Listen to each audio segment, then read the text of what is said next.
দেশের মানুষ কাজ চায়, দেশের মানুষ শান্তি চায়, দেশের মানুষ ভালোভাবে বেঁচে থাকতে চায়, তাই তো নাকি? এই তো সোজা কথা নাকি? এর মধ্যে আর কোনো ব্যাপার আছে আঁকা বাঁকা কিছু আছে? সোজা হিসাব এটা। তাহলে আমাদের সকলকে চোখ কান খোলা রাখতে হবে। বর্তমান সরকার আপনাদের জন্য কাজ করছে, দেশের জন্য কাজ করছে। এই যে আমরা একটা ফ্যামিলি কার্ড আজকে দিলাম, এখানে সব ধরনের মানুষ পেয়েছে না? সব ধরনের মানুষ পেয়েছে তো? আচ্ছা, তার মানে কি দাঁড়ালো? আমরা সরকার জনগণের অর্থ দিয়ে জনগণের জন্য কাজ করতে চায়। কাজে জনগণের অর্থ যাতে সঠিকভাবে জনগণের জন্য এবং দেশের জন্য ব্যবহৃত হয়, জনগণকে সে ব্যাপারে সজাগ থাকতে হবে। আজকে অতীতে যেমন আমরা দেখেছি, বলেছিল বিএনপিকে এক মুহূর্ত শান্তিতে থাকতে দেওয়া যাবে না। আজকে আবার দেখছি বিএনপির বিরুদ্ধে বিভিন্ন সময় যারা একত্রিত হয়ে আন্দোলন খেলা খেলেছিল, বিএনপির বিরুদ্ধে একত্রিত হয়ে যারা আন্দোলন ষড়যন্ত্র করেছিল গণতন্ত্রের বিরুদ্ধে, মানুষের ভোটের অধিকারের বিরুদ্ধে, সেই তারা এখন আবার বলছে সরকারকে সময় দেওয়া যাবে না। প্রিয় ভাই বোনেরা, বর্তমান সরকার বাংলাদেশে 4 কোটি পরিবারের প্রত্যেকটি পরিবারের কাছে, নারীর কাছে, পরিবার প্রধানের কাছে, মায়ের কাছে ফ্যামিলি কার্ড পৌঁছে দিতে চায়। বর্তমান সরকার বাংলাদেশের প্রায় 3 কোটি কৃষকের কাছে কৃষক কার্ড পৌঁছে দিতে চায়।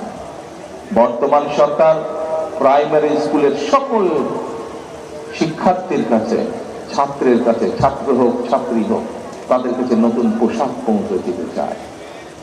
বর্তমান সরকার যত মসজিদ মাদ্রাসা আছে বাংলাদেশে, সেগুলোর যে ইমাম সাহেব আছে, খতিব সাহেব আছে, বা অন্য ধর্মের যারা ধর্মীয় গুরু আছে, তাদের কাছে একটি সম্মানের ব্যবস্থা, মিনিমাম হলেও একটি সম্মানের ব্যবস্থা পৌঁছে দিতে চায়।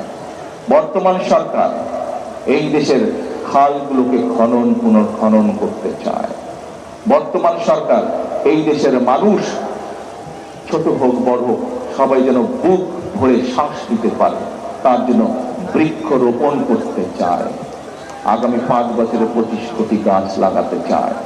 এই যে কাজগুলোর কথা বললাম, যারা বলে সরকারকে সময় দিবে না, বর্তমান সরকার এই যে বাজেট উপস্থাপন করেছে, এই বাজেটে 60টি পণ্যের উপর থেকে ট্যাক্স বলতে গেলে তুলে নিয়েছে, যাতে নিত্য প্রয়োজনীয়, যাতে করে জিনিসপত্রের দাম সাধারণ মানুষের কম বেশি নাগালের মধ্যে থাকে। এখন প্রিয় ভাই বোনেরা, যারা বলে সরকারকে সময় দেওয়া যাবে না, তারা কি জনগণের পক্ষে কথা বলে নাকি বিপক্ষে কথা বলে? বিপক্ষে কথা বলে। এই যে কাজগুলোর কথা বললাম, যারা বলে যে সরকারকে সময় দেওয়া যাবে না, তারা কি জনগণের স্বার্থে কথা বলছে না নিজেদের স্বার্থে কথা বলছে? নিজেদের স্বার্থে কথা বলছে।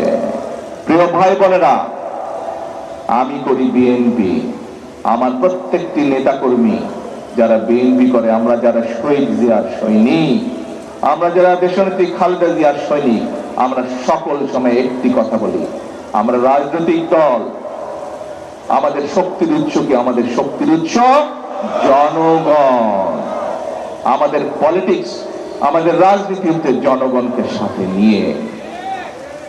এই জনগণই আমাদেরকে 12 তারিখের নির্বাচনে সরকার গঠনে সহায়তা করেছে।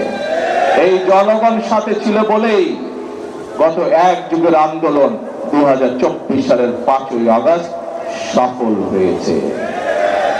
নির্বাচনের আগে আমরা দেশের মানুষের কাছে প্রতিশ্রুতি দিয়েছিলাম, ম্যানিফেস্টো দিয়েছিলাম। নির্বাচনের ফলাফল প্রমাণ করেছে, নির্বাচনের আগে আমরা যে ম্যানিফেস্টো দিয়েছি, সেটা নির্বাচনের আগে পর্যন্ত ছিল বিএনপির ম্যানিফেস্টো। কিন্তু নির্বাচনের ফলাফল প্রমাণ করেছে যে নির্বাচনের পর দিন থেকে এটি বাংলাদেশের সংখ্যাগরিষ্ঠ মানুষের ম্যানিফেস্টো। আমাদের যে প্রতিশ্রুতি, এটা আর এখন আমাদের প্রতিশ্রুতি না, এটা হচ্ছে জনগণের প্রতিশ্রুতি। প্রিয় ভাই বোনেরা, জনগণ সিদ্ধান্ত নিয়েছে যে বিএনপি আগামী 5 বছর পর্যন্ত দেশ পরিচালনা করবে। জনগণ সিদ্ধান্ত নিয়েছে যে বিএনপি তার দেওয়া, জনগণকে দেওয়া সকল প্রতিশ্রুতি পালন করতে কাজ করবে। তাহলে আমার প্রশ্ন, জনগণের রায়ের বিরুদ্ধে যারা কথা বলে, যারা জনগণ টাইম দিয়েছে বিএনপিকে 5 বছর, যারা বলে জনগণকে, বিএনপিকে সময় দেওয়া যাবে না, তাদের বিরুদ্ধে তাহলে কি করা উচিত? তাদের বিরুদ্ধে সজাগ থাকতে হবে।